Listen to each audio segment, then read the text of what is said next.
Hi everyone, welcome back to Madhu ప్రయాణం. Last వీడియోలో చూపించాను కదా ప్రాక్టీస్ డ్రెస్ ఎలా స్టిచ్ చేయాలి అనేది. దాంతో పర్ఫార్మెన్స్ చేస్తే ఎలా ఉంటుందనేది ఈ వీడియోలో అయితే చూసేయండి.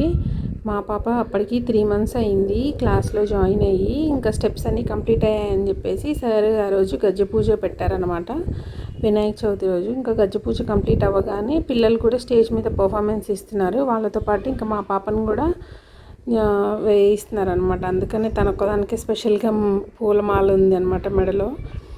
అసలు నాకైతే ఎంత ఎగ్జైటింగ్గా ఉందంటే ఫస్ట్ ఇచ్చిన పర్ఫార్మెన్స్లో నేను కుట్టిన డ్రెస్తోనే తను పర్ఫామ్ చేస్తుంది అనేది నాకు చాలా హ్యాపీగా అనిపించింది. అసలు వాళ్ళందరూ 4-5 years ఎక్స్పీరియన్స్ ఉన్న పిల్లలు, తిని జస్ట్ 3 months. నాకైతే కళ్ళలో నీళ్ళు తిరిగిపోయాయి అసలు తన పర్ఫార్మెన్స్ చూసి. అదిగాక ఎప్పటి నుంచో డ్రీమ్ ఇలాగా మంచి ఒక క్లాసికల్ పర్ఫార్మెన్స్ చేయాలని. నాకు ఆ కోరిక ఎలాగో తీరలేదు, తన ఇంట్రెస్ట్ వల్ల ఈ కోరిక తీరిందని చాలా హ్యాపీగా ఫీల్ అయ్యి కళ్ళల్లో చాలా అలా కారిపోయాయి నాకైతే నీళ్ళు. ఇంకా ప్రాక్టీస్ డ్రెస్ విషయానికి వస్తే చూడండి, 3 pieces ఉంటాయి. బ్లౌజ్ కాకుండా 3 pieces ఉంటాయి. బ్లౌజ్తో కలిపితే 4 pieces ఉంటాయి. కింద నడుం దగ్గర నుంచి కుచ్చులు వచ్చే లంగా క్లాత్ లాగా ఉంటుంది, అదొకటి. సైడ్కి వచ్చే కుచ్చులు ఒకటి, ఇంకా పైన పవిట పార్ట్ ఒకటి, మొత్తం 4 ఉంటాయి అన్నమాట. దాంతో వాళ్ళు అరమండి పెట్టి స్టెప్స్ వేసినప్పుడు ఫ్రిల్స్ కూడా నీట్గా వస్తాయి. నేను ప్రీవియస్ వీడియోలో అయితే చూపించాను స్టెప్ బై స్టెప్ ఎలా వేయాలి ఏంటి అనేది. తన పర్ఫార్మెన్స్ అయితే ఎలా చేస్తుందో ఒకసారి అయితే చూసి చిన్న కామెంట్ అయితే చేయండి తప్పకుండా ప్లీజ్. ఇంకా వీడియోలో చూసి మీకు ఏమైనా డౌట్స్ ఉంటే ప్రీవియస్ వీడియోలో కటింగ్ స్టిచ్చింగ్ అంతా క్లియర్గా నీట్గా అయితే ఎక్స్ప్లెయిన్ చేశానండి ప్రతి స్టెప్.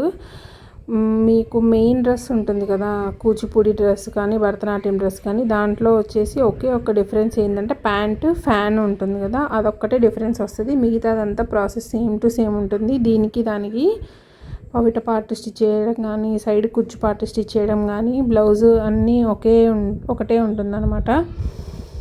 ఇంకా దాంట్లో ప్యాంటు ఒక్కటే బ్యాలెన్స్ ఉందన్నమాట. అదేంటంటే సన్ ప్లీట్ కొంచెం చిన్న క్లారిటీ కోసం అనేది ఆగాను నేను ప్యాంట్ కటింగ్ చూపించడానికి. ఇంకా అదొక్కటి చూపిస్తే ఫ్యాన్ కూడా ఆల్రెడీ చూపించేసాను ప్రీవియస్ వీడియోలో. నా కూచిపూడి డ్రెస్ పార్ట్స్ వీడియోస్లో ఉంటాయి, ఎవరికైనా కావాలి అంటే బేసిక్ స్టెప్స్ నుంచి నేర్చుకోవచ్చు చక్కగా.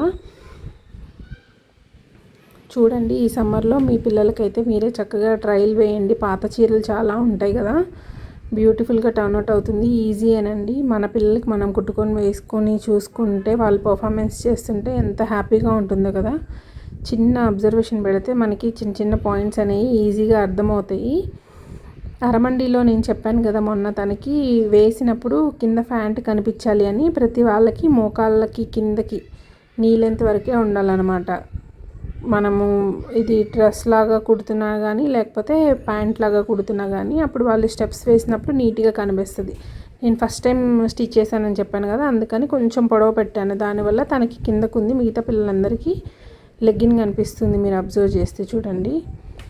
ఈ కూచిపూడి డ్రెస్ ఏంటంటే చిన్న అబ్జర్వేషన్సే. పిల్లలైతే చాలా చక్కగా పర్ఫామ్ చేశారు. మా పాప కూడా వాళ్ళతో మ్యాచ్ చేసింది అనిపించింది నాకైతే. మీకు ఎలా ఉందో తప్పకుండా అయితే కామెంట్ మాత్రం చేయడం మర్చిపోవద్దు. ఫస్ట్ టైం ఎవరైనా నా ఛానల్ చూస్తుంటే please subscribe to my channel. ఇంకా మీకు ఏమైనా డౌట్స్ ఉన్నా కూడా కామెంట్స్లో అయితే చెప్పండి, తప్పకుండా నేనైతే రిప్లై ఇస్తాను. మీకు కావాల్సిన ఏదైనా కంటెంట్ వీడియో ఉన్నా కూడా నేను కామెంట్లో పెడితే తప్పకుండా చేయడానికైతే ట్రై చేస్తాను.